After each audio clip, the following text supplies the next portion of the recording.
ఓం శ్రీ మాత్రే నమ. శ్రీదేవి భాగవతము 7వ స్కందము 30వ అధ్యాయము. దేవీ పీఠాలు. అడవి మార్గాన్ని వెళ్ళి హిమాలయం చేరారు బ్రహ్మ మానసపుత్రులు. మాయా బీజాక్షర మంత్రం జపిస్తూ తపస్సు ప్రారంభించారు. ఎంతో కాలమయ్యాక దేవి ప్రత్యక్షమయ్యింది. పాశము, అంకుశము, వరము, అభయముద్ర ఆమె 4 చేతుల్లోనూ ఉన్నాయి. ఆమె నేత్రాలలో కరుణ జాలువారుతూ ఉంది. సచ్చిదానంద రూపిణి. ఆమెను స్తోత్రం చేశారు బ్రహ్మకుమారుళ్ళు. ఓ సర్వజనని, విశ్వరూపిణి, వైశ్య నరమూర్తి, తేజస్వరూపిణి, నీకు నమస్కారం, నమస్కారం. నీ దివ్య రూపంలో సమస్త లింగాలు సమ్మిళితమై ఉన్నాయి. పాద్యస్వరూపిణివి నువ్వు, ప్రాకృత్యమూర్తివి, ప్రత్యక్ష రూపిణివి, బ్రహ్మమూర్తివి, సర్వస్వరూపిణివి, సర్వలక్షాత్మమూర్తివి. నీకు నమస్కారం, నీకు నమస్కారం అంటూ ఆమె పాదాల ముందు సాగిలపడ్డారు. మునులారా, ప్రసన్నురలై కోయిల కంఠంతో అంది దేవి. ఏం కావాలో అడగండి, వరమిస్తాను. జగదీశ్వరి, శివుడికి గౌరి, విష్ణుమూర్తికి లక్ష్మి అనుగ్రహించు అంటూ అంజలి బంధం చేశారు బ్రహ్మపుత్రులు. నన్ను కృతార్థుడిని చెయ్యి అన్నాడు దక్ష ప్రజాపతి. అమ్మ, నా వంశంలో నువ్వు అవతరించు. అంతేకాదు, నీ జపము, ధ్యానము, పూజ, వివిధ స్థానాలు నీ నోటితో సెలవియ్యి. నా శక్తిని అవమానించారు శివకేశవులు. అదుగో అందుకనే వారు శక్తి లేని వాళ్ళయ్యారు. మీ ప్రార్థన మన్నించి అనుగ్రహిస్తున్నాను. వారు తిరిగి శక్తిమంతులు కాగలుగరు. నా శక్తి అంతా గౌరీ నీ ఇంట పుడుతుంది. లక్ష్మి పాలసముద్రంలో పుడుతుంది. మాయాబీజం నాకు నచ్చిన మంత్రం. నా విరాట రూపమో, మీ ఎదుట దర్శనమిచ్చిన ఈ రూపమో, నా సచ్చిదానంద రూపమో ధ్యానించాలి. నన్ను పూజించడానికి ప్రత్యేకమొక్క స్థానం కాదు, విశ్వమంతటా పూజించవచ్చు. నా పూజ, నా ధ్యానము సదా ఆచరించడము శ్రేయం మీకు అంది దేవి. అనంతరం అంతర్ధానమైపోయింది. దక్షుడు మొదలైన 50 మంది బ్రహ్మ దగ్గరికి తిరిగి వచ్చారు. హిమాలయాల నుంచి జరిగినదంతా విన్నవించారు. దేవి అన్నట్లు విష్ణువు శక్తిమంతుడయ్యాడు. అలాగే శివుడును శక్తిమంతుడయ్యాడు. ఉభయులు గర్వం లేకుండా తమ తమ కార్యాలు నిర్వహించగలిగారు. కొద్ది కాలం గడిచాక దేవి జ్యోతులు ఒక అంశం దక్షుడింట అవతరించింది. దేవదుందువులు మోగాయి, దివ్య పుష్పాలు కురిశాయి, ముల్లోకాలలోనూ మంగళతూర్యాలు మోగాయి. సాధుజనం సంతోషించింది. నదులు నిర్మల జలాలతో ప్రవహించాయి. సూర్యబింబం శుభ్రజ్యోత్యుతో ప్రకాశించింది. మంగళ అవతరించడంతోనే సర్వత్రా మంగళమయమైంది. దక్షకన్య జగదంబ సత్యాంశ, అందుకని ఆమె పేరు సతి. సతి శివపత్ని అయ్యింది. ఈడు వచ్చి దైవాయోగం వల్ల దక్షయజ్ఞంలో దగ్ధమయ్యింది ఆమె. జనమేజయుడు అడిగాడు, పేరు పడితేనే చాలు పాపాగ్నులు మాయం చేసే సతీదేవి దక్షుడి యజ్ఞగ్నిలో భస్మమైపోయిందా? అంత ఘోరం ఎలా జరిగింది? ఎందుకు జరిగింది? వివరంగా సెలవియ్యి అన్నాడు. వ్యాసుడు చెప్పుకుపోయాడు. పూర్వం ఒకప్పుడు దూర్వాసుడు జంబునాథం ఒడ్డున జగదంబని దర్శించి మాయాబీజ మంత్రం జపించాడు. దేవి ప్రసన్నురాలైంది. తన మెడలోని పూలదండ అతడికి ప్రసాదించింది. దివ్యమైన వాసనతో గుమగమలాడుతూ ఉంది దండ. తుమ్మెదలు వచ్చి వాల్తున్నాయి దానిమీద. నమస్కారపూర్వకంగా దండ అందుకుని ఆకాశ మార్గాన దక్ష ప్రజాపతి దగ్గరికి వెళ్ళాడు ముని. సతీదేవిని దర్శించి పాదాభివందనం చేశాడు. ఈ దివ్యమాల ఎవరిది ముని అని అడిగాడు దక్షుడు. మనుషులకి దుర్లభమైన పూలమాల ఇది, నీకెలా లభించింది? జగదంబ ప్రసాదించింది ఆనందాశ్రువులతో అన్నాడు దూర్వాసుడు. ఇది నాకు అనుగ్రహించు అంటూ ప్రార్థించాడు దక్షుడు. ఆ తల్లి భక్తులకి ఇవ్వరాంది ఏదీ లేదు అంటూ పూలదండ దక్షుడి చేతిలో పెట్టి వెళ్ళిపోయాడు దూర్వాసుముని. తన పడక గదిలో పక్క మీద పూలదండ పెట్టుకున్నాడు దక్షుడు. పడక గది దివ్య వాసనతో గుమ్ముమంది. అదే పక్క మీద రాత్రి భార్యతో సంగమం చేసి ఆనందించాడు దక్షుడు. ఆ పాపానికి కోపం తెచ్చుకున్నారు శివుడు, సతీదేవి కూడా. అదుగో దాని పరిణామమే సతీదేవి తన సతీధర్మం నిలుపుకుంటూ అగ్నిలో శరీరం భస్మం చేసుకున్నది. పాపం చేసిన తండ్రి వల్ల కలిగిన శరీరం నిలుపుకోవడం ఆమెకి ఇష్టం లేకపోయింది. ఆమె జ్యోతి శరీరం తిరిగి హిమవంతుడి ఇంట జన్మించింది. మళ్ళీ అడిగాడు జన్మేజయుడు. సతి భస్మైపోయాక ఆమె వియోగం ఎలా భరించాడు శివుడు? వ్యాసుడు అందుకున్నాడు. ఆమె భస్మమయ్యాక జరిగిందంతా చెప్పడం శక్యం కాదు.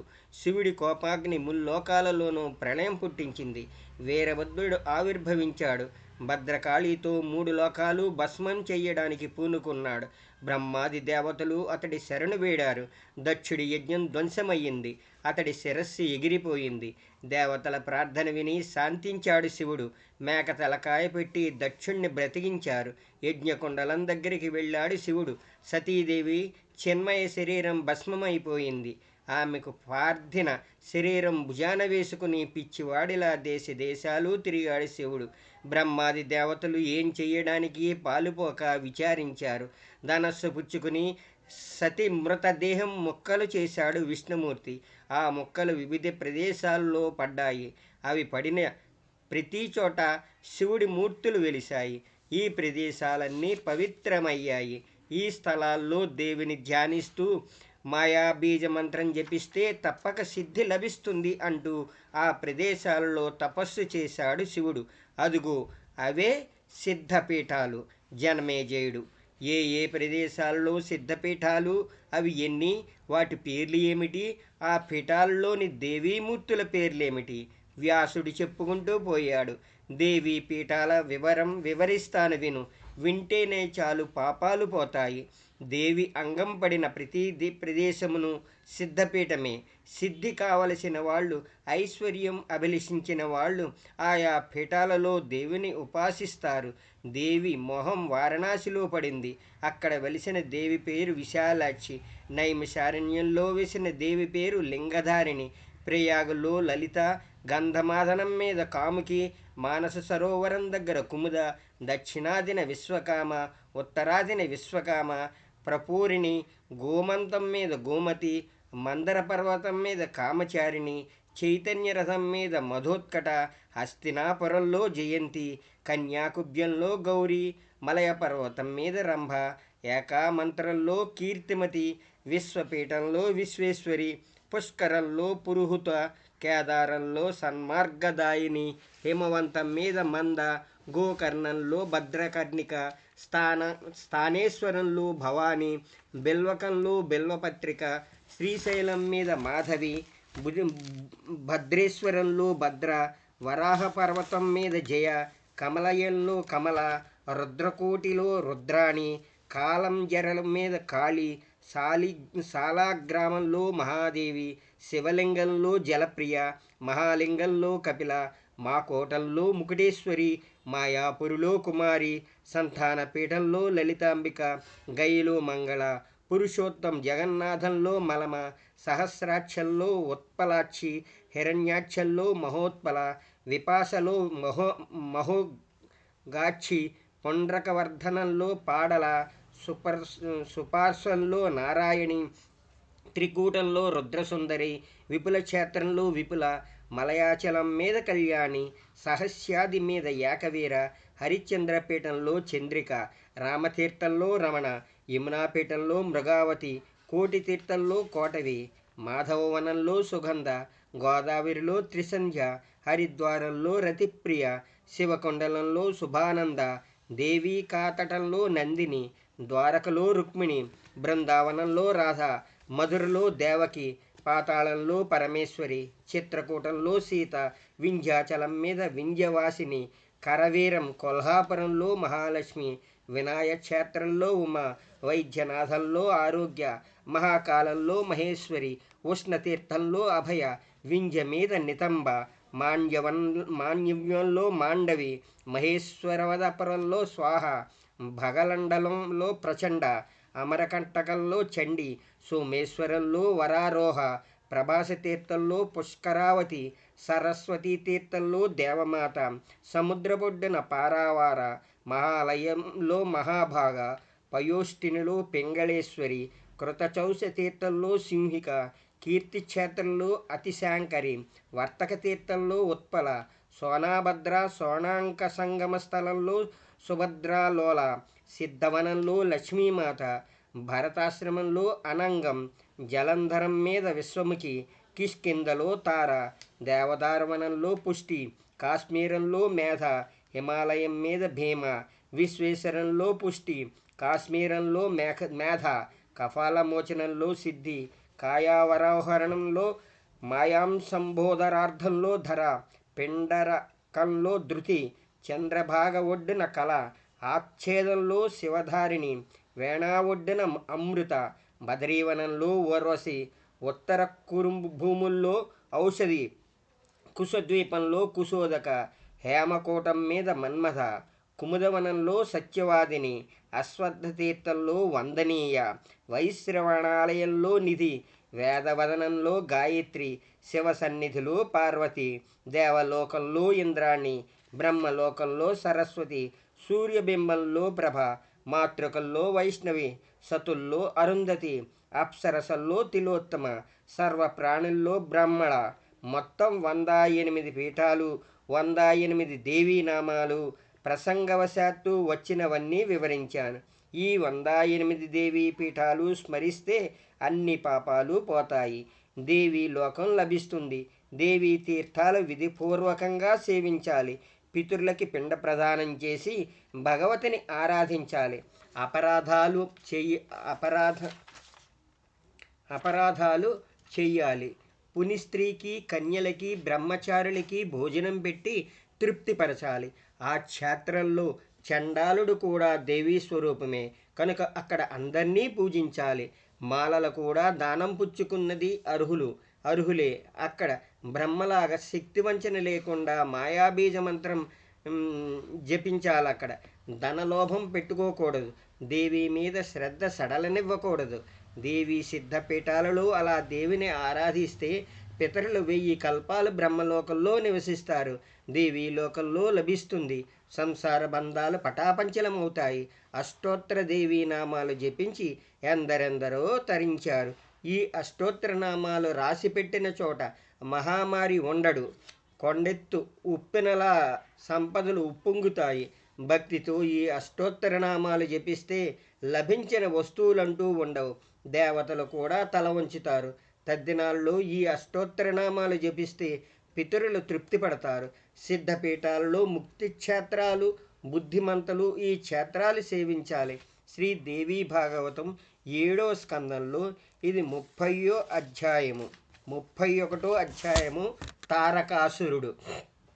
జనమేజయుడు అమృతం తాగితే తృప్తి కలగవచ్చేమో కానీ దేవి కథామృతం ఎంత పానం చేసినా తృప్తి కలగడం లేదు.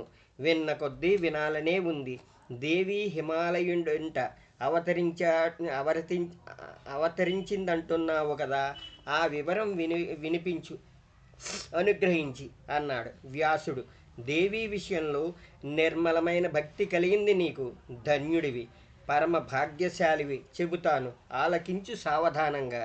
సతీదేవి దక్షుడి యజ్ఞాగ్నిలో శరీరం విడిచాక దేశాలు తిరిగి శివుడు దగ్గర ఆసీనుడై జగదంబని ధ్యానించడం ప్రారంభించాడు. లోకం శక్తిహీనమైంది, ఆనందం అపురూపమైంది. అందరూ దుఃఖంలో మునిగిపోయారు. రోగాలు చెలరేగాయి, గ్రహగతులు తారుమారయ్యాయి. మనుషులు, దేవతలు కట్టుబాట్లు లేకుండా అయ్యారు. అలాంటి స్థితిలో తారకాసురుడని ఓ రాక్షసుడు పుట్టాడు. శివుడి కుమారుడి చేత కానీ నీకు మృత్యువు లేదు అని వరమిచ్చాడు వాడికి బ్రహ్మ. వరగర్వంతో మిడిసిపడ్డాడు తారకాసురుడు. భూకంపం పుట్టినట్లు గర్జించాడు. సతీదేవి లేని శివుడికి కుమారుడు ఎలా కలుగుతాడు? కలగని శివుడి కుమారుడు నన్నెలా చంపుతాడు అని వాడి గర్వం. దేవతలు భయపడిపోయారు. చెట్టో పిట్ట పారిపోయారు. చివరికి అంతమంది వైకుంఠం వెళ్ళారు. విష్ణువు ముందు మొరపెట్టుకున్నారు. భయపడకండి, ధైర్యం చెప్పాడు విష్ణుమూర్తి. మణి ద్వీపవాసిని దేవి మనకి బుద్ధి చెప్పడం కోసమే ఇలాంటి ఉపద్రవాలు కల్పిస్తుంది. తల్లి పిల్లలకి బుద్ధి చెప్పక ఎవరు చెబుతారు? అయినా పిల్లలమైన మన మీద ఎంతో దయ ఆ తల్లికి. అంచేత ఆ దేవిని శరణు వేడాలి. ఆపదలో ఆదుకుంటుందామె అంటూ దేవతలతో సహా వైకుంఠం నుంచి బయలుదేరారు, హిమాలయం చేరారు. అంతమంది దేవతలు అక్కడ దేవిని స్తోత్రం చేశారు. అంబాయజ్ఞం ఆరంభించారు కొందరు, సమాధిమగ్నులయ్యారు కొందరు, నామజపం చేశారు మరికొందరు, సూక్తాలు చదివారు కొందరు, మంత్రాలు పారాయణం చేశారు కొందరు, మాయాబీజ మంత్రం జపించారు కొందరు. కొంతకాలం గడిచింది. అవాళ చైత్ర శుక్ల నవమి శుక్రవారం. ఆ వేళ దివ్య జ్యోతిర్మూర్తి దేవతల ఎదుట సాక్షాత్కరించింది. కోటి సూర్యబింబంలా ప్రకాశించింది, కోటి చంద్రబింబంలా చల్లనిదనం కాశించింది. 4 వేదాలు మూర్తివంతమైన 4 వైపులా ఆ దివ్యజ్యోతిని స్పష్టం చేశాయి. అది అంతంలేని ఆ జ్యోతిస్సు కోటి, ఆ అంతములేని ఆ తేజస్సు కోటి మెరుపుల్లా మెరిసింది. ఆ జ్యోతిర్మూర్తికి ఒక ఆకారం లేదు, కాళ్ళు చేతులు ఏ అవయమూ లేదు. స్త్రీ కానీ పురుషుడు కానీ కాదది, నపుంసక స్వరూపమునూ కాదు. ఆ తేజస్సు చూడలేకపోయారు దేవతలు. ఇంతలో ఆ తేజస్సు మనోహరంగా దేవీ రూపంగా మారింది. ఆ దేవి అవయవాలన్నీ అందంగా ఉన్నాయి. కుమారిగా నవ యవనవతిగా ఉందామె. స్తనాలు 2 ఉత్తంగంగా ఉన్నాయి. చేతి కంకణాలు, కాలి నూపురాలు రమణీయంగా ధ్వనిస్తున్నాయి. ఒంటి నిండా బంగారపు నగలు ఎంతో శోభ కలిగిస్తున్నాయి. మణిహారాలు దగదగలాడుతున్నాయి. మొగల రేకుల్లా మెరుస్తున్న కపోలాల మీద ముంగురులు తుమ్మెదలు వాలినట్లు ఔపిస్తున్నాయి.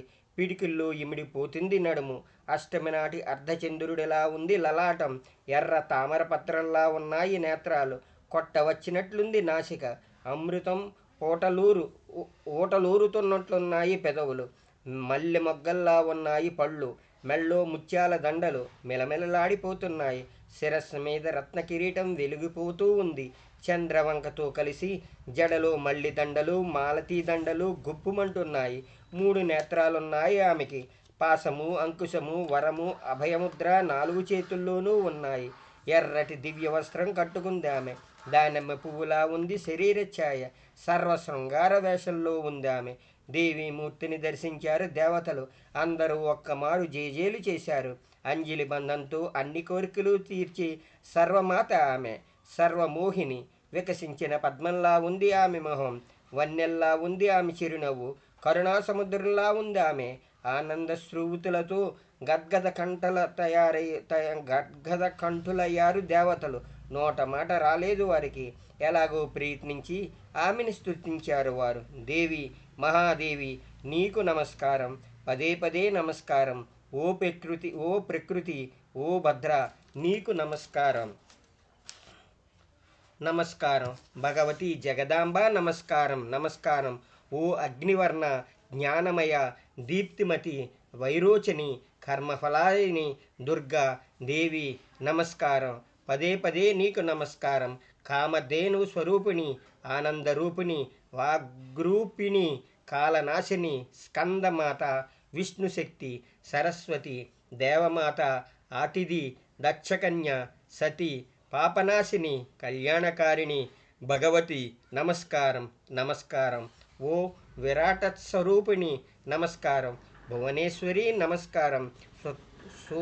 సూత్రాత్మమూర్తి నమస్కారం.